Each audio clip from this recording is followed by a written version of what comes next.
En el programa anterior hablamos acerca de la esencia del ego, de esa parte mental que creemos que somos y con la cual nos identificamos todo el tiempo, siendo dicha identificación la causa de nuestra separatividad en el mundo y de todos los conflictos, tanto a nivel personal, familiar, religioso o político, porque el ego es una disfunción que toda la humanidad posee.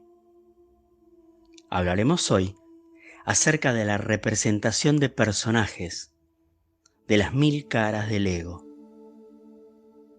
La fuente de toda energía está en el interior. El ego ignora esto, de manera que la busca en el exterior.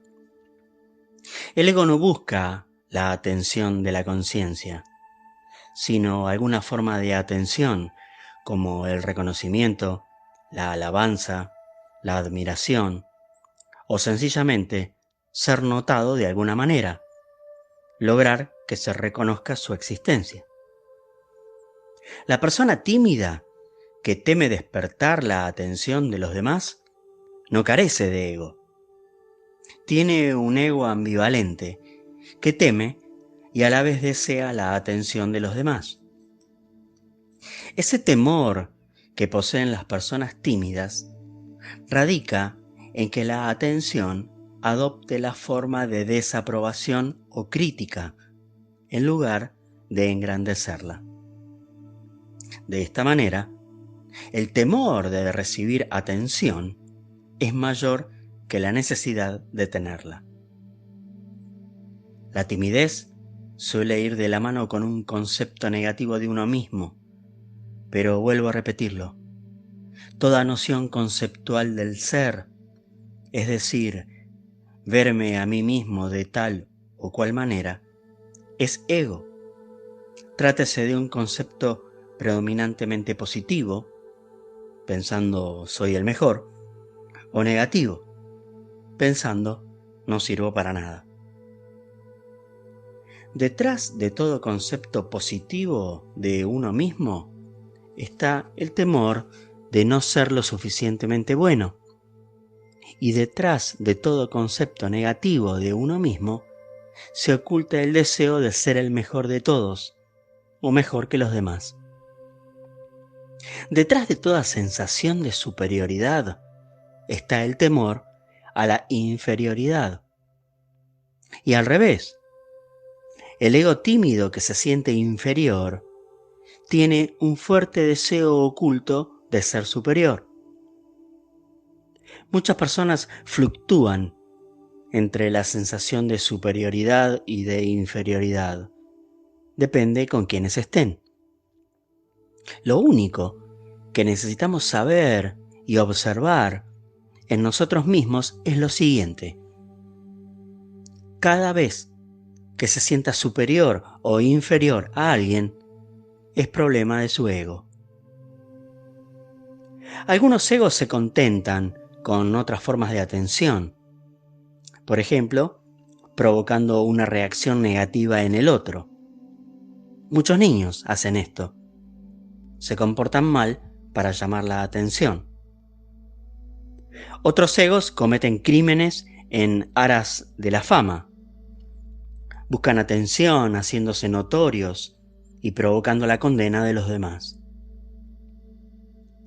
Uno de los personajes más representados es el papel de víctima, donde se busca la simpatía o la compasión o el interés de los demás por mis problemas. A este tipo de ego le encanta sentirse injuriado, ofendido, menospreciado, etc.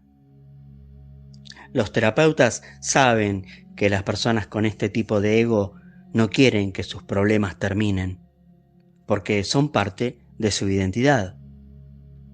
Si finalizan, es como si se dejara de existir.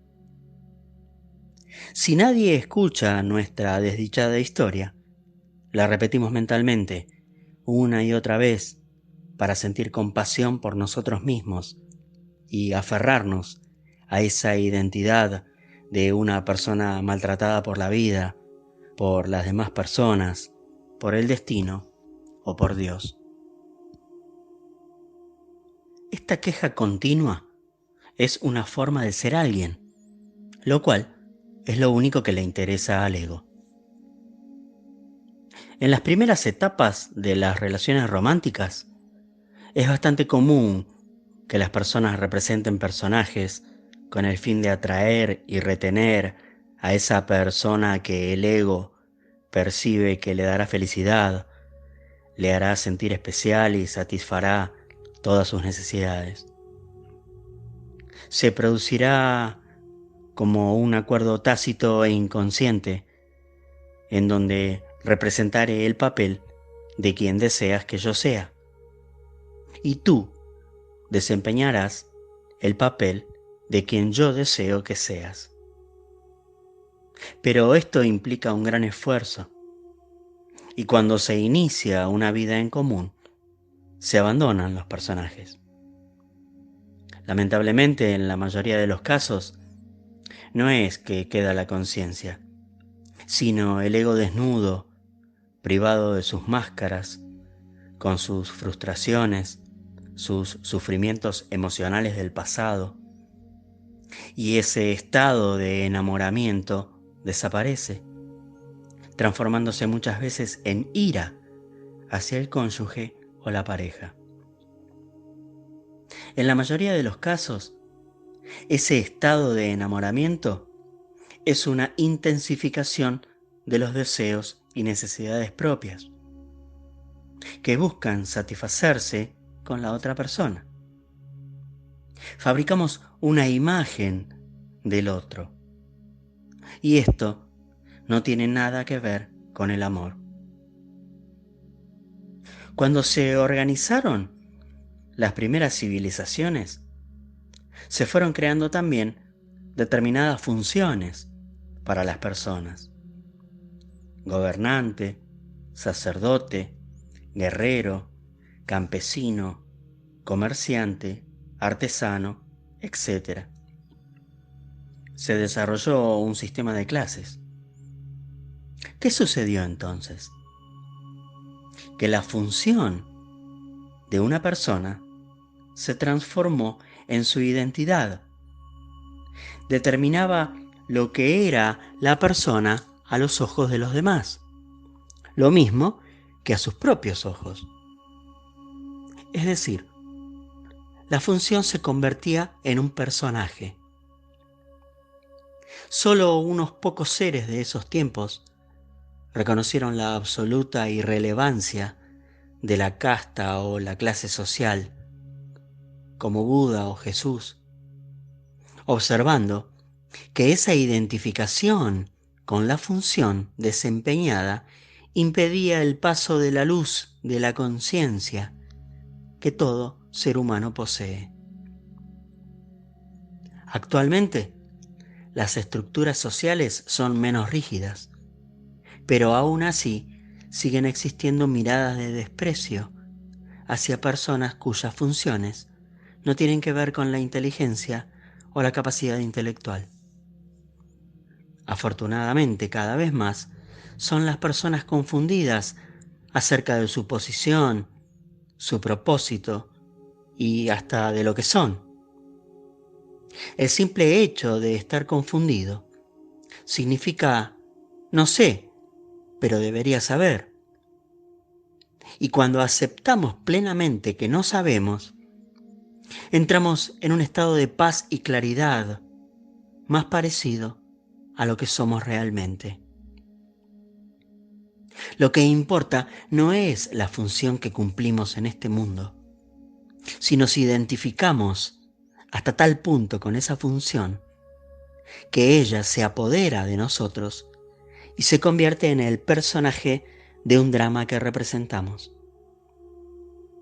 Cuando representamos personajes, estamos inconscientes. Cuando reconocemos que estamos representando un personaje, ese simple reconocimiento crea una separación entre nosotros y el personaje. Es el comienzo de la liberación. Ciertos médicos por ejemplo, están tan identificados con su personaje que no somos para él un ser humano, sino un paciente o un caso.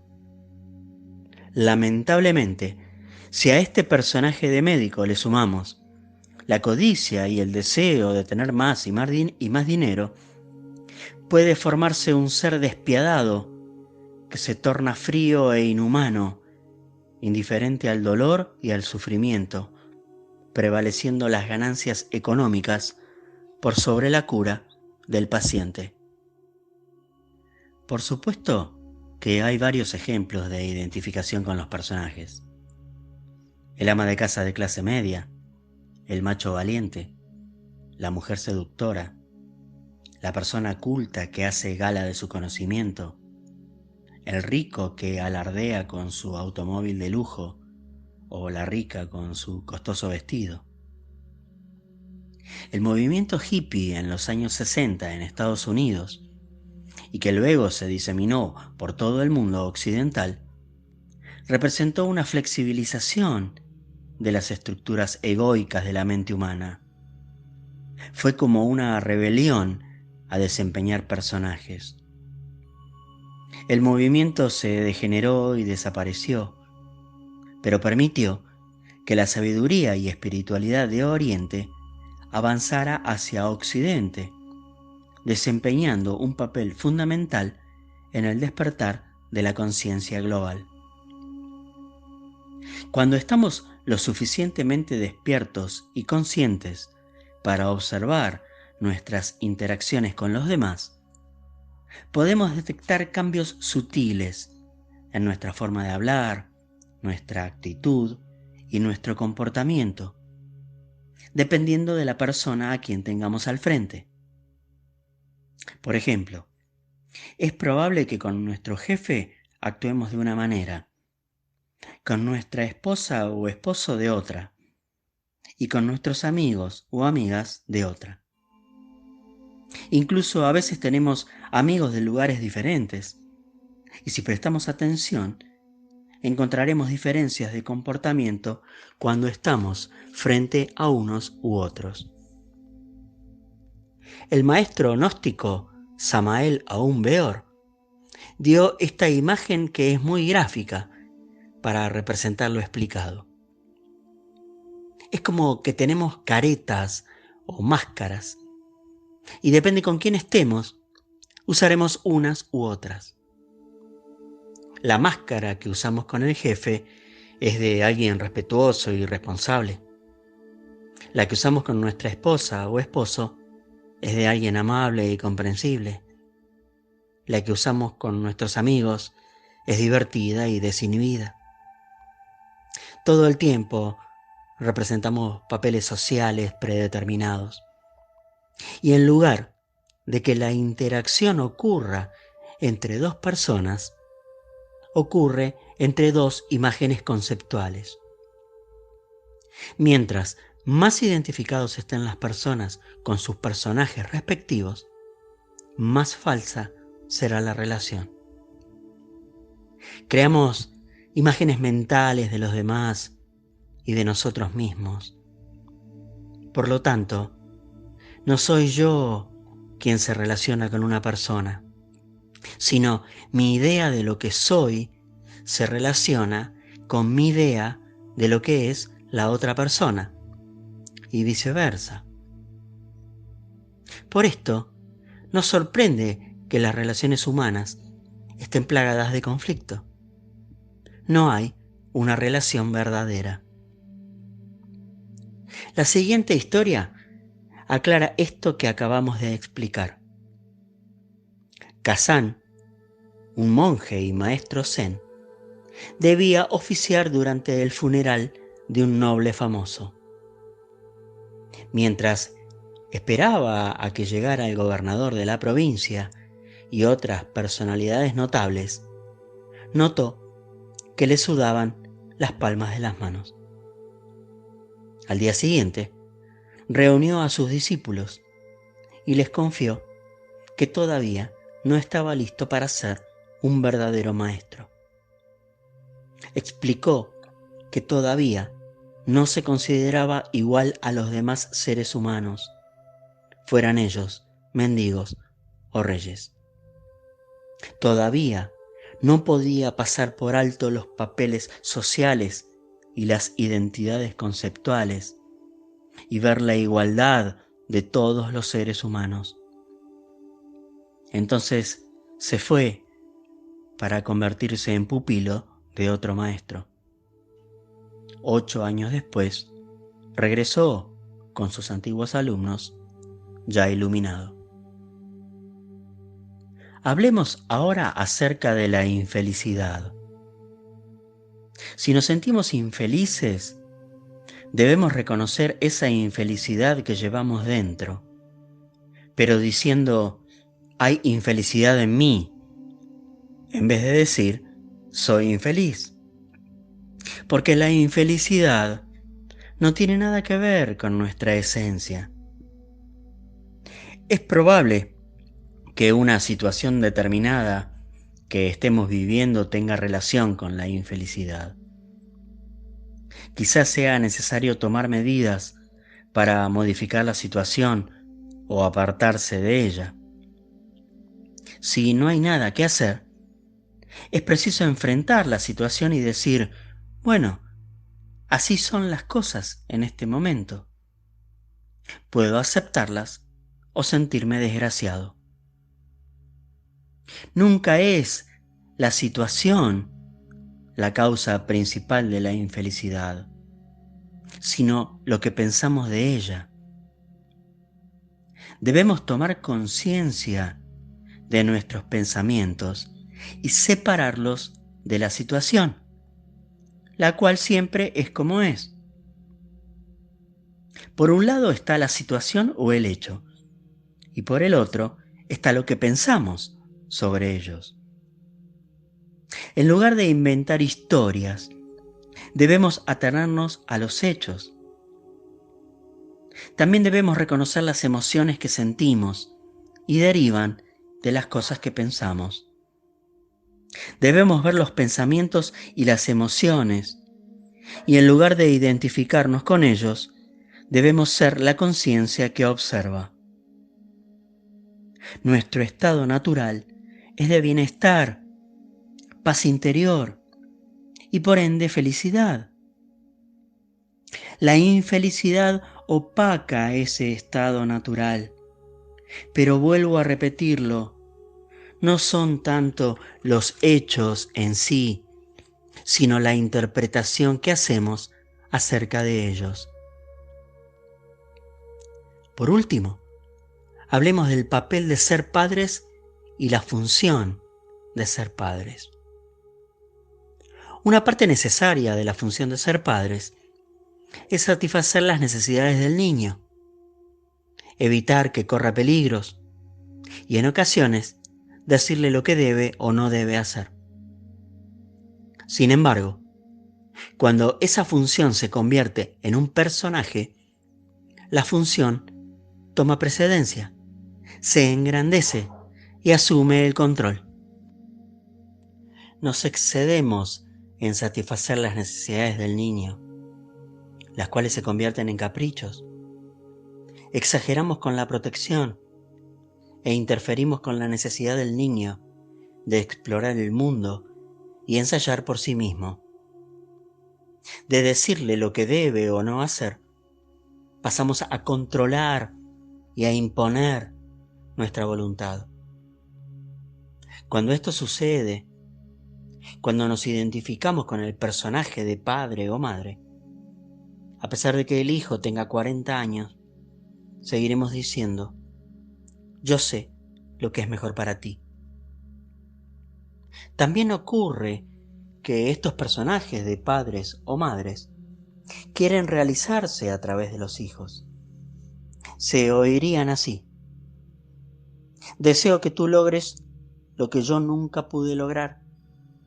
Deseo que seas alguien en el mundo. No me desilusiones. Me he sacrificado por ti. Te amo y te seguiré amando si haces lo que yo sé que te conviene. Cuando tomamos conciencia de estas motivaciones, nos damos cuenta de lo absurda que son.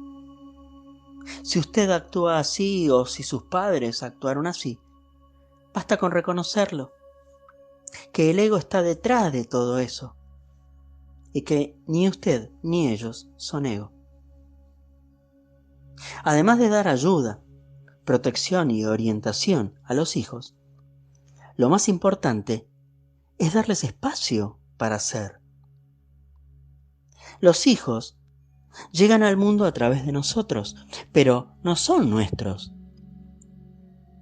Mientras mayores sean las expectativas sobre la forma como serán sus vidas, más viviremos desde la mente, en lugar de estar presentes para ellos.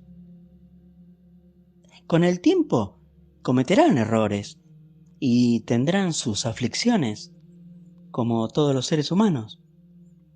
Pero lo que vemos como error podría ser exactamente lo que necesitan hacer o experimentar.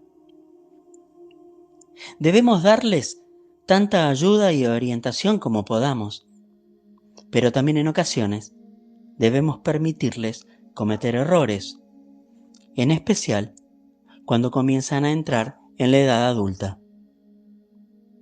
En ocasiones también debemos dejarlos sufrir. ¿No sería maravilloso si pudiéramos ahorrarle todo ese sufrimiento? Claro que no. No evolucionarían como seres humanos y permanecerían en la superficie. El sufrimiento nos ayuda a adentrarnos en nosotros mismos. La humanidad está destinada a trascender el sufrimiento, pero no de la manera como piensa el ego. Uno de esos pensamientos egoístas es: no tendría por qué sufrir. O mi hijo no tendría por qué sufrir. Esa clase de pensamientos son la raíz del sufrimiento. El propósito del sufrimiento es noble: promover la evolución de la conciencia y consumir el ego. Pero esto debe ser visto por nuestro verdadero ser, porque de lo contrario se sufre sin saber por qué.